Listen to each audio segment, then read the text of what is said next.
What's up guys, it's your weapon of choice, the Omni Blader, here with you guys, a brand new series to my channel, where I'm going to be doing top 5s on whatever the hell I feel like, and we're going to be doing a top 5 today on the top 5 most forgotten heroes in Fire Emblem Heroes. Now, a lot of you are probably wondering what the word forgotten means with regards to the title. Basically, I'm talking about heroes that, intelligent systems, just the players in general, heroes that were once really popular or had something unique about them that made them interesting and made people care about them, or just something that Intelligent Systems has done once, like put them on a banner once or just used once and then just kind of swept them under the rug and forgotten about them. These are the heroes that I feel had their 15 minutes of fame and have just been kind of washed out completely by newer and better heroes. With that all being said guys, let's start off this top 5. Coming in at the number 5 slot, I decided to put these two heroes together just because I don't think one is more forgotten than the other. I think they're both equally forgotten in terms of relevancy, both by Intelligent Systems and by the player base itself, and they are Navarre and Lloyd. I think you can see why I grouped these two heroes together. Navarre and Lloyd were both red units, sword masters in their respective games. They both had one grand hero battle sometime like 2 months after the game came out, and they've just been completely forgotten since. No one uses these units.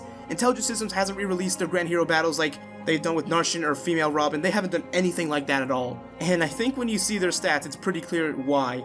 Navarre, let's start off with him, has some of the worst stats I've seen in the game. He's got a pretty beefy HP stat for a sword unit. 42 is kind of nice, since a lot of sword units don't really have that much HP, but every other stat except for his speed, which is really good, is just so subpar. His attack is really low. His defenses are frail. Both of them are below 25, so he really struggles in terms of just taking hits. I want to say he's a glass cannon, but in reality, he's really not that good or interesting. He just has, I think, less than 45 attack with his Killing Edge Plus at 5-star rarity, and that's just a shame. He really doesn't hit hard, he's fast, and has nothing else going for him, can't do anything. Lloyd is a bit better in the sense that he does have speed and some attack, and he does come with a legendary weapon, his Regal Blade, so that really does give him a nice buff since all legendary weapons I think have 16 might in this game except for like a few tomes. But when you see what his weapon does, you see why a lot of people have forgotten about Lloyd. Lloyd's Regal Blade functions kind of like Celica's Ragnarok. When he's at 100% HP, he gets a +2 buff to attack and speed, and that's it. He doesn't get anything else, and it's just really sad to see such a powerful weapon have such an underwhelming effect, and that's why I think a lot of people forgot about Lloyd and Navarre for the reason I just said, and that's why they're number 5 on this list. Coming in at the number 4 spot on this top 5, we have Bunny Xander, or Spring Xander, I think as he's officially called. I don't really know. The only thing I really know about Spring Xander is that he is complete trash. There is no redeeming quality about Spring Xander. His stats are very balanced across the board, but that I think is his biggest downfall. You look at his stats and you see that all of them, except for his HP, actually not even his HP that much, his HP is okay.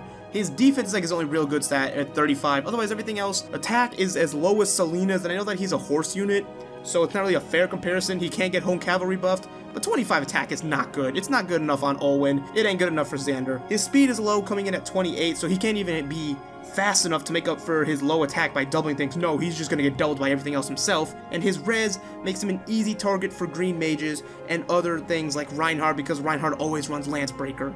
Xander just really has good defense, decent HP, and that's it. He has nothing else going for him. There is a reason why people meme him so hard by using his Carrot Lance on other units, even though his weapon is bad too. Carrot Lance doesn't have that much might, and it only recovers 4 HP each time you use it, so that in terms of passive recovery is not going to do anything significant for any unit. And that is why Bunny Xander is number 4 on this top 5.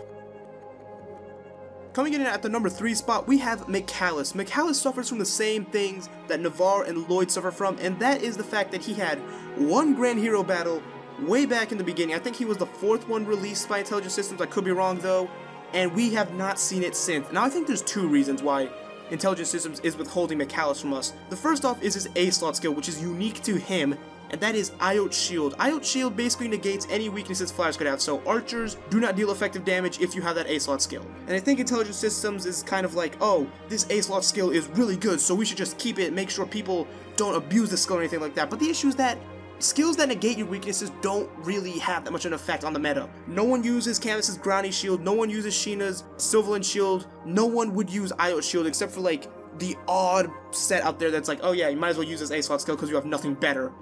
And that's why I think McAllister is kind of being withheld from everyone. The other thing is that his Grand Hero battle is by far the easiest out of all of them. That map was so damn easy. So the intelligence system is probably like, how do we make this Infernal mode actually difficult? Haven't thought of a way yet, so that's why we haven't seen him yet.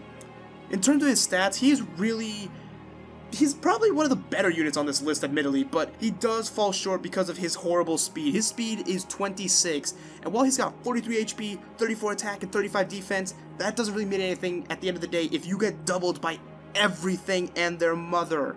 Seriously, he is so damn slow, and that hampers his ability to tank things a lot. His res is bad too, with 19 res. He probably gets bodied by some blue mages out there.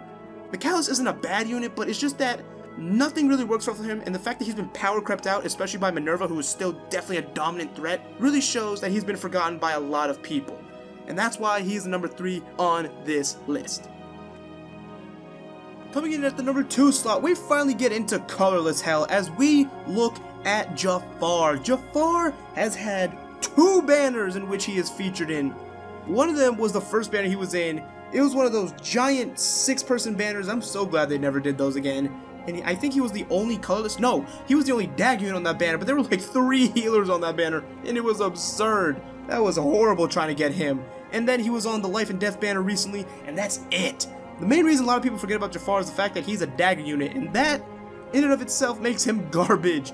I don't know what his stats are. I could probably pull him up. All I know is that Kagero only manages to stay relevant because of her poison dagger. Jafar, I think, actually has a unique weapon as well with his deadly dagger, but since it doesn't have effective damage against infantry units, it's really not anything impressive. His stats, now that I pulled him up, he's actually kind of damn weak. He's got 33 speed, yes, but he's got 25 defense, 22 res, meaning he just can't take hits for his life.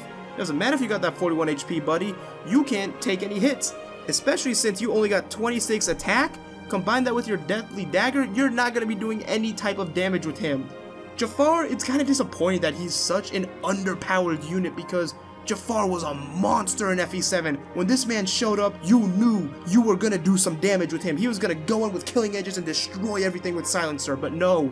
In Fire Emblem Heroes, he is such an underwhelming unit just because if you don't got Kagero's poison dagger, then you don't have anything. And that is why he's on the number 2 spot on this list.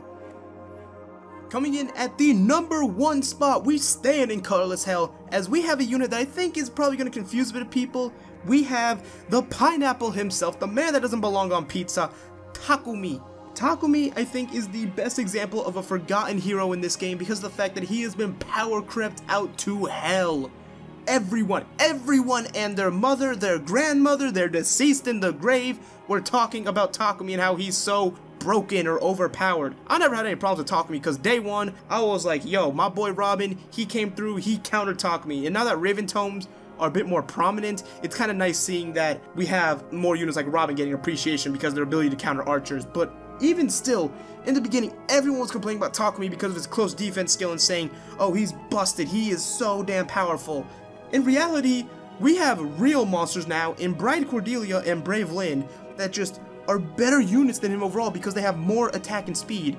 Takumi has 33 speed and 32 attack, and while yes, Fujin Yumi is a really powerful weapon, it doesn't really matter because Brave Bow is the only bow that matters when it comes to archers. It's a really sad thing to say, but every meta build, except for like Lynn, that sometimes keeps Murglaze on her, or Mulagir, my bad, I just said the FE6 like translation patch version, but it's just every time you see an archer, it's all about Brave Bow, and Takumi just doesn't have the stats to keep up anymore. And that is why I say he is the most forgotten hero, not by the fans, but by the meta. Rest in peace, you wonderful, wonderful pineapple of a man.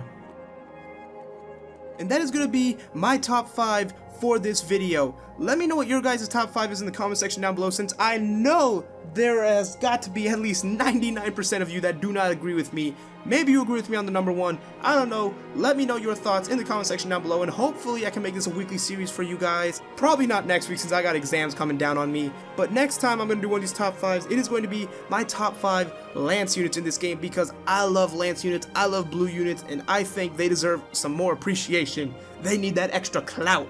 So, I'm gonna get up out of here, and I hope to see you guys in the comments. And for next time's top 5. Peace.